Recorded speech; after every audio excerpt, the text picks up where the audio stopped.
你好吗？这里是轻声慢读。今天我想和你走进一个充满风与阳光的故事——肯尼斯·格雷厄姆的柳林风声。在这里，友情比冒险更勇敢。生活的诗意就藏在河岸与微风之间。柳林风声和小王子、维尼熊一样，成为很多小孩子床头的宝贝书，而且在过节的时候，大人会很愿意把这本书当作礼物送给孩子们。我们先说说作者，他的作者叫做格雷厄姆，是一个银行职员。所以你看，我们都可以用各自的身份潜伏在人世间，但它不妨碍你有一个平行的世界。但那个平行世界里到底是什么呢？从1904年的5月开始，格雷厄姆总会在夜晚睡觉前给他的儿子讲故事。这个时候他的儿子才4岁。那故事中就常常出现一只蛤蟆，这只蛤蟆非常的臭屁，喜新厌旧，特别拉风，爱炫耀，他经常去冒险，那孩子就特别喜欢这个蛤蟆。那么故事一直讲到1907年，他的儿子要跟随家庭女教师外出度假，但小孩子说我不愿意去度假，为什么呢？因为我要留在家里听爸爸讲故事。那爸爸就答应说，我给你写信，在信里把这个故事继续讲下去。特别重要，就是爸爸说话算数，他完全没有敷衍小孩，所以连续几个月，格雷厄姆按时的把这个故事写下来，一页一页纸寄到儿子那里，然后让女教师读给儿子听。这就是柳林风声。故事要从春天来临，鼹鼠从地下的家爬出来开始。春天的气息已经来临，鼹鼠迫不及待地冲出了家门，使出浑身解数，刨抓直打地面。就这一句话，就让我们了解了一个小动物的习性：鼹鼠是住在地下的。那这只鼹鼠来到地面上，就感受到了春天的太阳和微风。它听着鸟叫，觉得十分惬意。它撒开4肢飞奔，来到了一条涨水的河边，细细观察这条河水，看得入了迷。要知道，这是他人生中第一次见到河。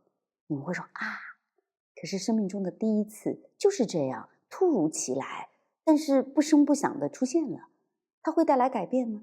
鼹鼠坐在草地上幻想，说如果自己能够拥有河边的一间房子，涨潮的时候淹不到，远离尘嚣，那该有多好。就在他沉浸在美梦里的时候，河对岸一个漆黑的洞口出现了一张棕色的小脸。这个小动物有着精巧的耳朵，还有浓密光滑的毛发，它就是河鼠。名字里都有一个鼠，但两个动物完全习性不同，它们互相打招呼。河鼠就问鼹鼠说，你愿意到我这儿来吗？鼹鼠觉得你说的好轻松啊，可是河边的生活对我来讲太陌生了呀，我一点也不清楚跟水作伴究竟是什么样的。你看这个相遇的场景就很有象征意义。每个人生而不同，但我们有可能就是别人的远方。如果能够交换身份，你愿意和谁交换，过上什么样的生活呢？书里写，这是鼹鼠第一次坐船。河鼠非常惊讶，因为在河鼠看来，世界上再也没有一件事，绝对没有一件事比划船更值得一做了。他可以什么都不干，光划船就能划一整天。那鼹鼠坐在船上，他觉得太激动了，突然之间叫起来说，当心前面，河鼠。但是来不及了，那个小船咣当一声撞到了岸边，河鼠摔了个4脚朝天。那你说这不是挫折吗？可是河鼠一脸轻松，笑眯眯地爬起来说，哎呀，是待在船里头还是船外头，这都无所谓。事实上这都没什么要紧的，这就是划船的魅力所在。不管你上哪儿还是不上哪儿，不管你是去目的地还是去别处，或者哪儿都不去也行，你总忙个不停，也没见做出什么特别的事儿。天底下的事儿那么多，一件完了总有下一件在等着你。所以你要学会随心所欲，高兴就干。这就是河鼠的生存哲学。鼹鼠就深深地陶醉在眼前的生活里，包括这个新朋友，他觉得一切都是那么的美好，那么的不一样。他就感慨说，哎呀，你是真的住在这条河的旁边吗？这是多么愉快的生活啊。那河鼠就说，这条河就是我的兄弟姐妹、姑姑婶婶、伙伴朋友，他跟我吃喝，也跟我洗漱，他就是我的世界。除了这个世界，我再也不需要别的什么了。凡是大河也没有的东西，那就不值得拥有了。凡是大河也不知道的事物，就不值得了解。这段话非常有意思，它会让我们想一想，很多人就是会安于自己的生活，认为我出生长大的这个地方可能是全世界最好的地方，其实它意味着一种性格。那鼹鼠就壮着胆子问这个小伙伴说，那有的时候你会不会感到有点无聊呢？只有你跟这条河，就没有别的动物到这儿来跟你聊聊天吗？河鼠说，哎，你刚到这里，你不了解，说现在这个河岸上是拥挤不堪的，很多动物都离开了，从前不是这样，很多动物一整天都待在这里，所以意味着我们会见到很多人，河边的世界依然是拥挤的。那鼹鼠就接着问说，那河岸后面那个黑漆漆的森林是什么地方呢？河鼠就说，那是原始森林。鼹鼠说，那住在那儿的动物是什么样的呢？河鼠说，它们有好有坏，有一些也不太友好。森林的中央就住着一位獾先生，哎，你没事不要去打扰他。那鼹鼠继续提问说，那么在原始森林之外的远方又是什么呢？河鼠就回答说，那就是广阔的大世界，那个地方跟你和我都不相干，我也从来没有去过那儿，永远都不会去的。你要是还头脑清楚，就也别去，别再提它了。你看，河鼠像不像你认识的一类人？那鼹鼠像不像你认识的另外一类人？他们的碰撞是很有意思的。然后在鼹鼠的眼中，河鼠生活安逸，他的家人、朋友、工作都在身边，触手可及。外面的广阔天地虽然有很多新奇的和诱人的地方，但是河鼠认为那跟我无关，太远了，我从来没去过那儿，也永远不会去的。这就是河鼠对待外面世界的看法。可是鼹鼠跟他不一样啊，他是个好奇宝宝，他虽然认知有限，能力有限，可是他对遥远的地方总有那些浪漫的幻想。两个小伙伴就在草地上坐下来吃东西，这个时候突然有一个水獭钻出了水面，说，哎，你们既然是在摆开盛宴，为什么不邀请我呢？河鼠说，哎呦，这是我临时想到的，然后就介绍新朋友，彼此认识，他们马上就成为了好朋友。那河鼠就问水獭说，今天还有谁到过河面呢？水獭就说，蛤蟆来过，开着他崭新的赛艇，穿着一身新衣服。那我们熟悉的蛤蟆先生出场了，他的性格是怎么样的呢？两个动物一提到蛤蟆，彼此看了一眼，哈哈大笑。这是什么意思呢？因为蛤蟆在他们眼里就是一个3分钟热度的人，他先是玩帆船，后来玩腻了就开始玩平底船，去年又迷上了大游艇，还拉着朋友到游艇里面住，那现在又换了一个赛艇。所以我们也能发现，蛤蟆生活条件很优越。这个时候太阳开始西落，河鼠划船返回，鼹鼠突然就把船桨抢了过来，他也想要尝试一下划船的滋味，但这件事显然没那么容易。果然船被他弄翻了，多亏河鼠一次一次的下去把东西打捞回来，把鼹鼠也捞上来。那鼹鼠看起来就狼狈极了，湿漉漉的，然后他忍不住就低声的哭起来，就请求原谅，你看我把一切都搞砸了。但河鼠并不在意，说这没什么的，你不要再放在心上了。然后河鼠就邀请鼹鼠说，你可以在我们家住一段时间，我教你游泳，这样我们就一起可以在水中尽情玩耍了。鼹鼠感动的说不出话来，他很快就振作起来。来吧，讲到这儿，我们要学习说这句话，叫做没什么的，不要放在心上。这是一个态度，它能鼓励你的小伙伴振作起来。就这样，鼹鼠就跟着河鼠回到了他的家。河鼠生起了火，还给他拿来睡衣和拖鞋，给他讲河上的故事。鼹鼠津津有味地听着，没多久就犯困了。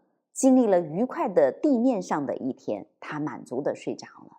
所以在这一段描写中，我希望大家能够发现怎么样交到好朋友，那就是要学会照顾你的好朋友，敞开心灵接纳他。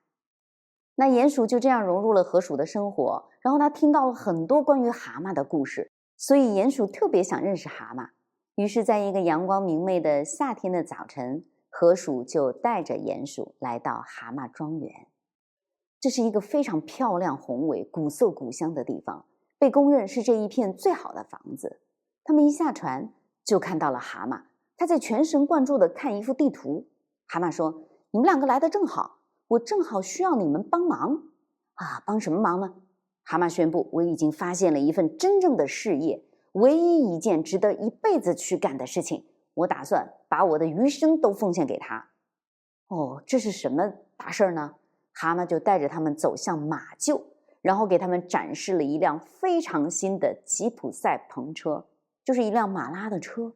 然后蛤蟆说，这辆车所代表的才是真正的生活。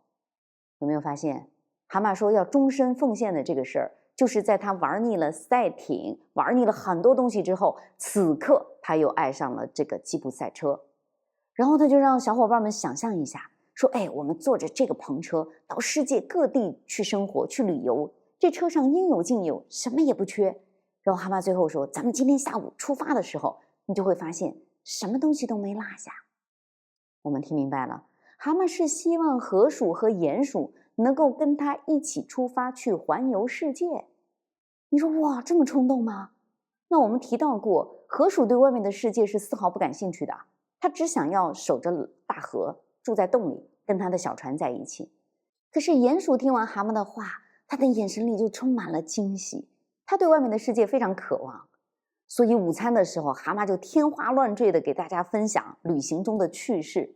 那这个时候鼹鼠已经按耐不住了，就立即想要出发。那河鼠为了不让朋友失望，于是也同意了上路。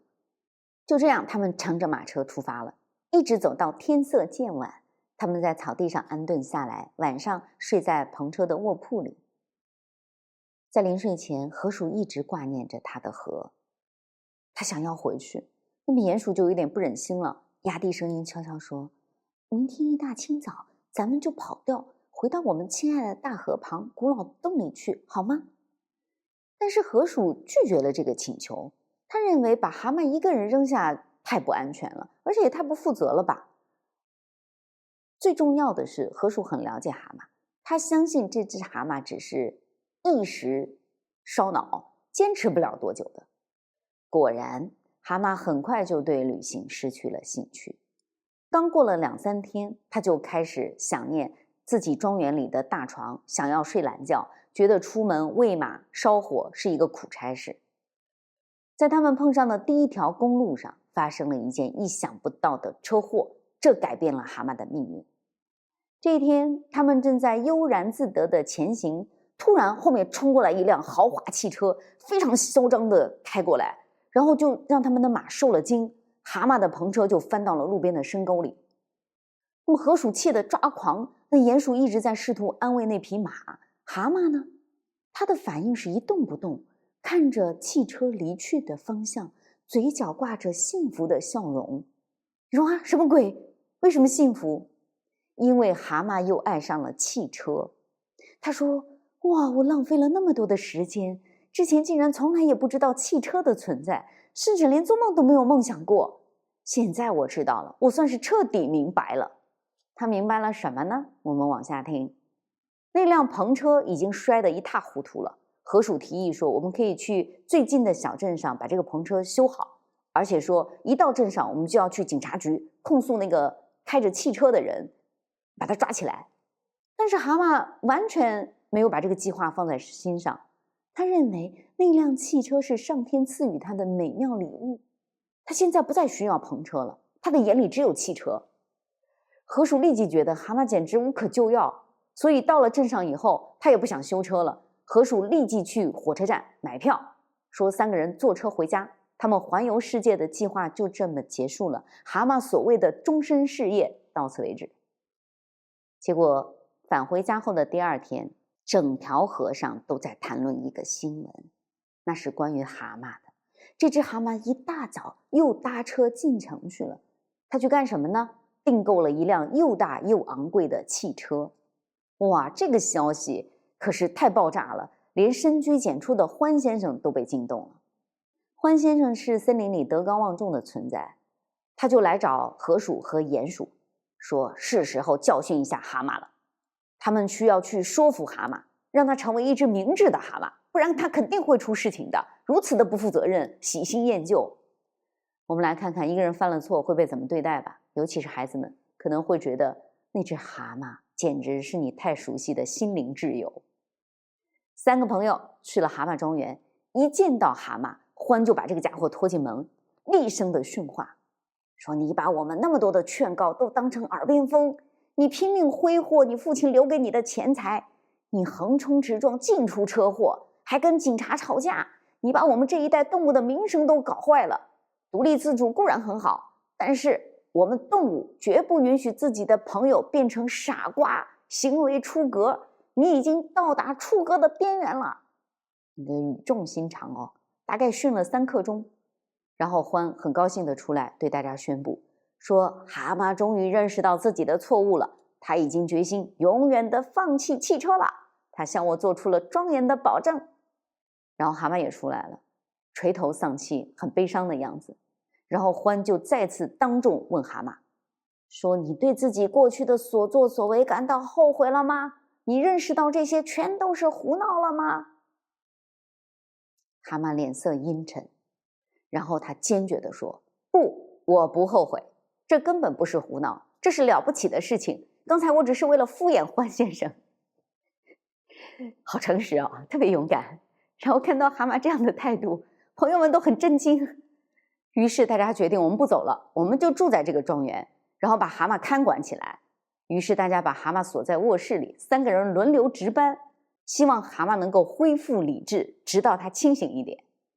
果然，随着时间慢慢推移，蛤蟆渐渐看起来没那么狂热了，但是很糟糕的变化，他变得无精打采，他对什么事儿都提不起兴趣了。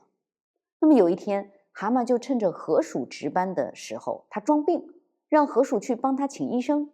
然后蛤蟆用床单做成一条绳索，从窗户逃跑了。他离开了家，离开的时候还吹着快乐的口哨。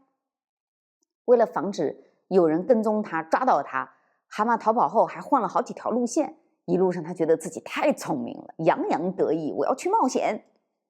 那就在这一天，蛤蟆来到了一个饭店吃饭，吃到一半的时候，就听到外面有汽车的声音。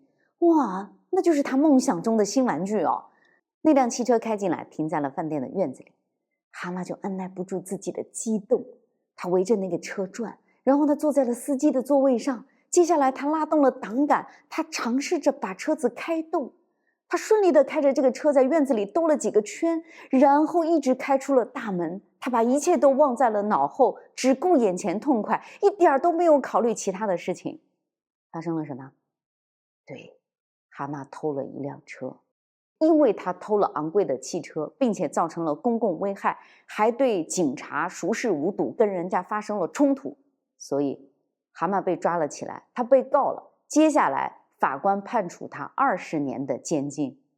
哇，你听到这儿说，这也太严重了吧？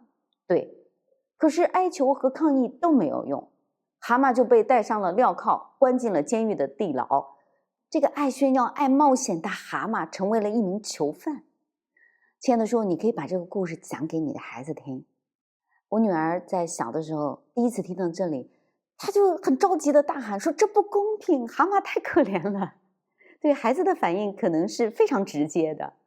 到了这个时候，蛤蟆也觉得太绝望了，他意识到自己的命运现在非常的糟糕，他开始觉得自己是自作自受，可是这一切也无法接受，所以他就开始不吃东西，他不想活了。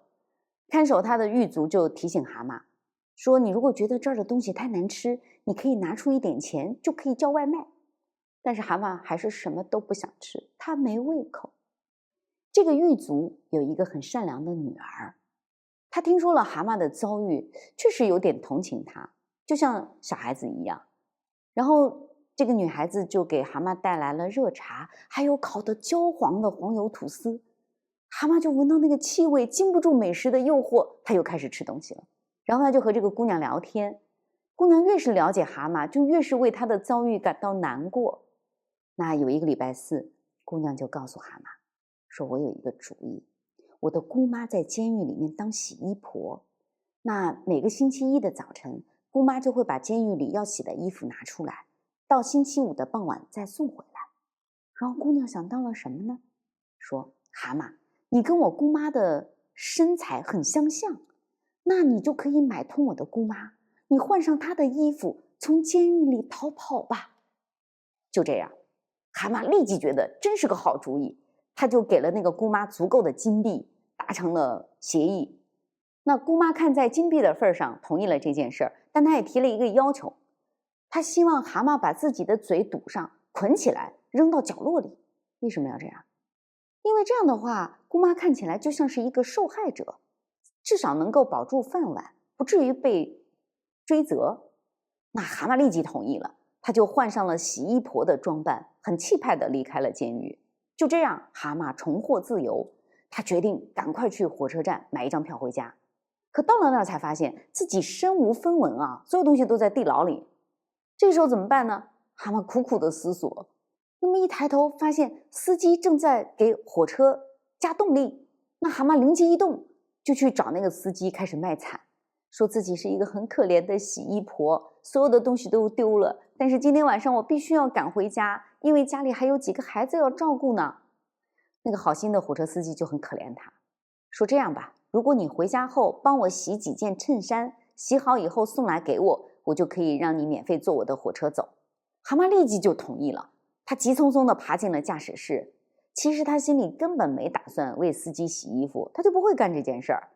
但他想，等我回到蛤蟆庄园后，我可以给司机送去一大笔钱，这样够他洗好多好多的衬衫了。那事情就这么顺利了吗？他就可以返回家了吗？当然不是。火车开了几英里以后，司机就发现，在同一条铁轨上，有另外一辆火车在后面追他们，然后大声喊着让停车。蛤蟆一下子就慌了，他就哀求司机说：“你救救我吧！”然后告诉了司机实情，他是刚从地牢里逃出来的。火车司机就恶狠狠地看着他说：“现在你告诉我真相，你坐牢究竟是为什么？”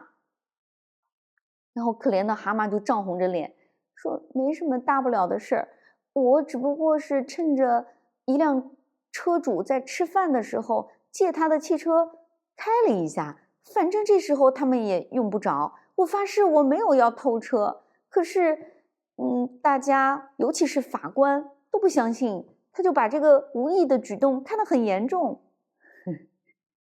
蛤蟆说的是真心话，但司机当然不相信他说的话。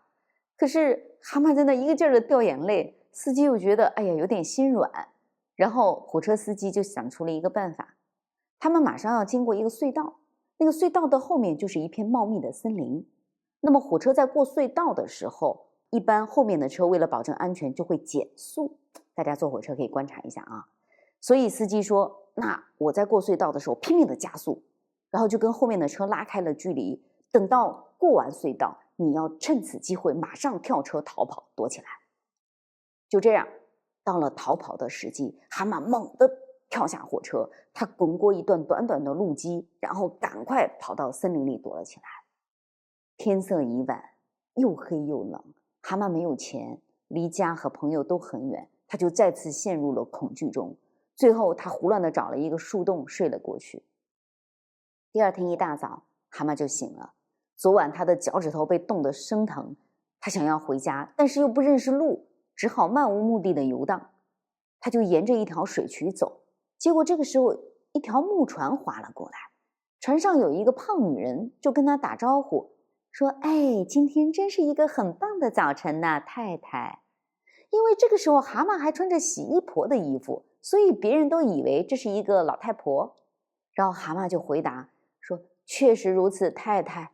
对于那些不像我一样身处困境的人来说，这的确是个美好的早晨。”人家就问他：“你遭遇了什么呢？”蛤蟆开始编谎话，说：“我出嫁的女儿给我寄了一封急信，要我马上去她那儿，然后我立刻出来了，可是现在迷路了。”那船上的女人就问：“你女儿住哪儿啊？”蛤蟆说：“靠近那座叫蛤蟆庄园的漂亮房子，也许你听说过它。”船上的女人说：“哎呀，我正好要去那儿。”然后就让蛤蟆上船，带他一程。大家都太善良了，对吧？可是事情没有那么顺利。在船上，蛤蟆的身份暴露了。为什么呢？因为船娘就跟他讲说：“那么你去帮我洗洗衣服吧。”结果发现蛤蟆完全不会洗衣服，所以船上的人都知道这是个骗子。而蛤蟆呢，也一肚子的怒火，他觉得我可是大名鼎鼎的蛤蟆先生，虽然现在惨了一点儿，但是你们为什么要这样嘲笑和指责我？结果他就跟人家发生了争吵，那船上的女人就直接把他扔到了水里。蛤蟆落水以后，觉得自己太愤怒了，他只想要复仇，就拼命的游水追上了那条船，然后抓住了拉船的马，就骑着那匹马扬长而去。等他回头看的时候，那个船已经被冲到了运河的对岸。蛤蟆就洋洋得意，他用非常便宜的价格就把这匹马卖给了一个吉普赛人，然后得到了一顿丰盛的早餐。吉普赛人很熟悉河边的地形，就给蛤蟆指了路，所以蛤蟆神采飞扬地踏上了回家的旅程。这个时候的蛤蟆肚子饱饱的，他变得很自信，也很得意，觉得我总能化险为夷，我多么的机智啊！他忍不住就大声歌唱。你看这个没心没肺的蛤蟆，但有一点很可爱，就是它特别容易快乐，特别容易复原。那这个时候蛤蟆看到有一辆车开过来，他就准备把这个车拦下来，再编一段故事，就想搭个顺风车回到蛤蟆庄园。可是当那个车子停下来，蛤蟆突然发现这正是他偷过的那辆车。哇，太惊险了！而车上那帮家伙此刻没有认出蛤蟆，真的以为他是个洗衣婆，还准备很好心的送他一程。那么蛤蟆就上车了，结果他一上车又难以压抑心中的冲动，他实在太想要开汽车了。结果车上的人发现一个洗衣婆竟然如此勇于挑战，就答应让蛤蟆试试开车。结果蛤蟆假装听从司机的指挥，但实际上他越开越快，他又把所有人都抛在了脑后。司机就打算干预他，结果蛤蟆忍不住的就暴露了身份，说：吼吼，我是蛤蟆，抢你们汽车的蛤蟆，越狱的要犯，我总能死里逃生，好好的坐着，我要让你们知道什么是真正的开车。你们现在落入了鼎鼎大名、技术超群、天不怕地不怕的蛤蟆手里。然后车上的人全都惊慌失措，站起来朝他身上扑过去。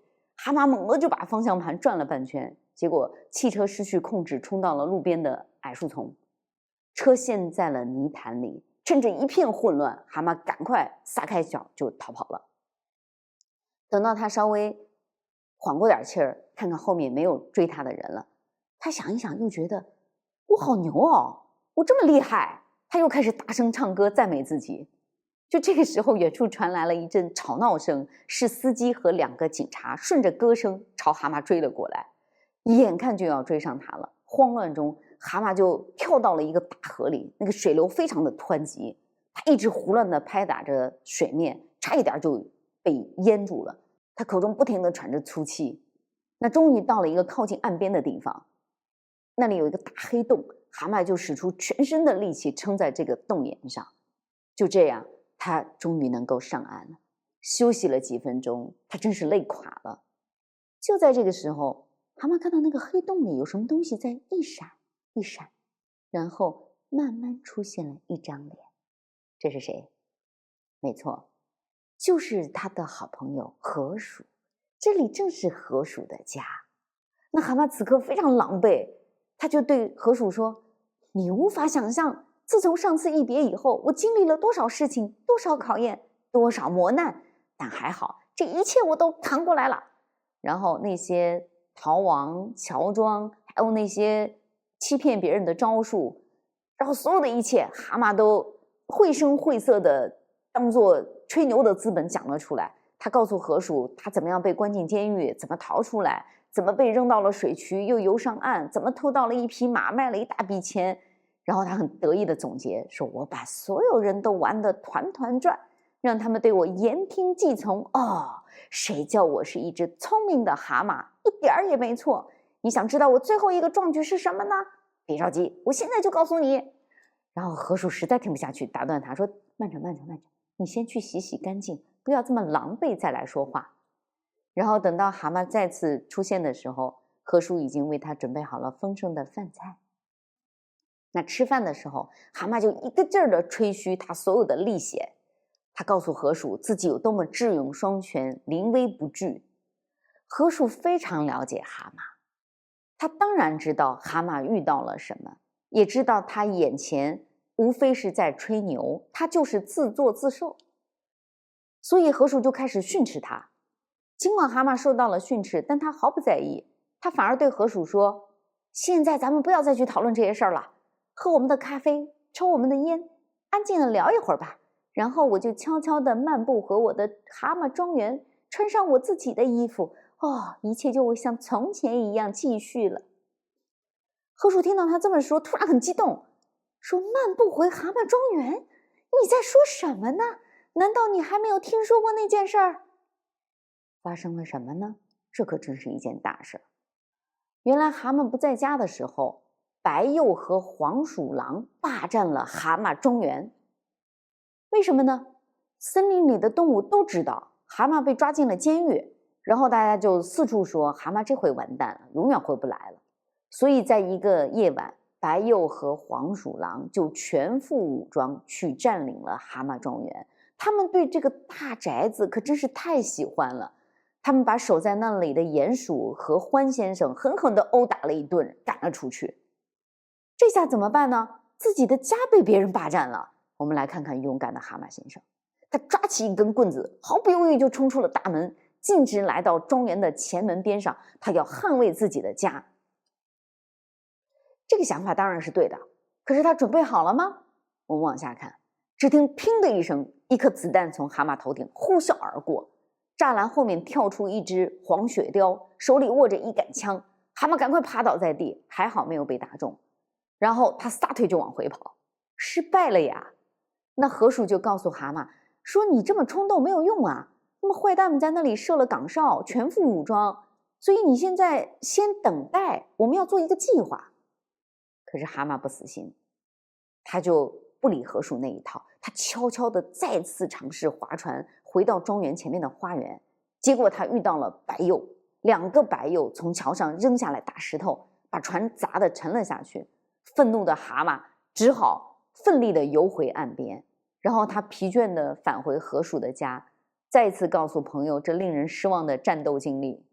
河鼠简直太生气了，因为蛤蟆一点儿也不听他的劝告，还把他的船和他借给蛤蟆的衣服都弄坏了。然后河鼠就狠狠地斥责他。这下蛤蟆终于意识到自己的愚蠢和糊涂，他就满怀诚意地跟朋友道歉，他真的知道自己错了。最后呢，他们决定制定一个计划，就去找来了獾先生和鼹鼠一起商量一个对策。那么经过讨论，朋友们定下来夺回庄园的计划。他们准备从一条秘密的地下通道回到蛤蟆庄园的中心。黄鼠狼们明天要在那里举办一个盛大的宴会，到时候宴会上大家应该不会带武器，那么河鼠他们就带上手枪、剑和棍子冲进去打败他们。那第二天早晨，鼹鼠先早早的起来，他到处散布消息，说今天晚上会有100只非常嗜血的、冷酷的、暴力的獾，还有6条船的河鼠带着武器来到蛤蟆庄园报仇，他们会攻下这个庄园。那有没有这回事呢？当然没有。可是散布这个消息就是为了震慑对手，结果占领庄园们的白鼬听到这个消息都害怕极了，他们就四处逃窜，忐忑不安。这正是鼹鼠们的策略。等到天色渐暗的时候，几个小伙伴就带着武器出发了。他们在地道里行走的时候，那里非常的黑，蛤蟆害怕极了，总觉得自己会被落在后面。然后小伙伴们就牢牢地抓住他的肩膀，安慰他，让他放心，这就是友谊的力量。然后他们顺利地穿过地道，从食品室里上来。那这个食品室跟宴会厅只有1门之隔。此刻毫无察觉的敌人们正在那边狂欢，几个小伙伴就猛地冲进去，一时间空中充满了尖叫声。黄鼠狼和白鼬们万万没有想到会有敌人突然出现，他们受到惊吓，有的逃窜，有的躲在烟囱里。然后这几个小伙伴就挥舞着武器，大声地喊着战斗口号，说鼹鼠来啦，河鼠来啦，獾来啦。虽然他们一共才4个人，但是却制造出了地动山摇的效果，然后让所有在场的动物都陷入恐慌，所以对方很快就投降了，战斗就这么结束了，蛤蟆夺回了自己的家。那这天的晚上，几个小伙伴通过奋斗保卫了自己的家园，他们在庄园里安安稳稳地睡了一觉。那第二天，獾先生就说：“哎呀，我们应该举办一次晚宴，好好的庆祝胜利。”獾先生就让蛤蟆尽快的写邀请函发出去，其他的人呢负责预定晚宴，还有一系列的准备工作。那蛤蟆听到这个消息，起初是十分沮丧的，他才不想在一个美好的早晨写一堆破信。但想一想，他就改变主意了。为什么呢？因为他想到了一个美妙的场景，他要在邀请函上提到他在战斗中多么的英勇，还要提到他之前一系列的冒险和胜利。他还准备在晚宴上发表演讲，并且唱自己做的歌，这让他觉得太兴奋了。所以蛤蟆就在中午的时候写好了所有的邀请函，把自己的这个功劳全部写在上面。那么其他3个动物一回来，就发现了蛤蟆的心思，他们就开了一个会，严禁蛤蟆在晚宴上演讲和唱歌，因为这个蛤蟆就在夸夸其谈嘛，他才不想让蛤蟆沦为别人的笑柄，说蛤蟆你应该受人尊敬啊，你要站稳脚跟。可是蛤蟆不是这样想的，不管蛤蟆怎么请求，朋友们都说不行，拒绝你演讲，也拒绝你唱歌。然后蛤蟆就在自己的卧室里面放声歌唱。终于到了晚宴的时间，蛤蟆出现了，然后动物们都高声的欢呼，因为大家在邀请函上看到他的措辞，就赞美他勇敢、机智，然后充满了战斗精神。这一下大家觉得蛤蟆要开始炫耀了吧？诶，奇怪的事情发生了。蛤蟆面对大家的鼓励和赞美，只是淡淡的一笑。他很诚恳地说：“哦，在这次战斗中，獾才是主帅，而鼹鼠和河鼠才是战斗的前锋。我只是个在队伍中服务的，我干得很少，甚至什么都没干。”动物们都觉得，诶，蛤蟆怎么一反常态了？大家好疑惑。可是蛤蟆顿悟了一点，他发现了什么呢？当他走到朋友们中间，彬彬有礼、谦虚作答的时候，当他鼓励、表扬和赞美别人的时候，他就变成了一个非常有美德的人，成功的吸引了大家的兴趣。那么大家真的开始发自内心的尊敬他了。那还有人要求蛤蟆说：“你来表演一些才艺吧。”可是蛤蟆只是温柔的笑一笑，他就劝客人们：“你要多吃点美食，多聊一会儿。”有没有发现蛤蟆真的开始改变？在《蛤蟆先生去看心理医生》那本书里，也出现了这句很重要的话，让我们再来温习一遍：只有当你想要改变的时候，改变才会发生。当然，蛤蟆的改变不是一时心血来潮，他彻底的反思了自己的所作所为。为什么朋友们都不信任我？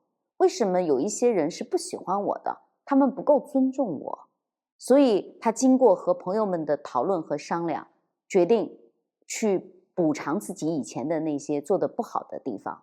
他给狱卒的女儿送去了礼物和感谢信，他给那个帮助他的火车司机一些答谢和补偿。那尽管蛤蟆不情愿，但他还是给那个船上的女人赔了1匹马的钱。那蛤蟆一直在纠正自己的错误，就这样他得到了大家的尊重。所以改错是重要的，任何时候改错都值得尊重。那从此以后，4只动物就过着快乐满足的生活。它们和其他生活在原始森林里的小动物们建立了非常好的关系，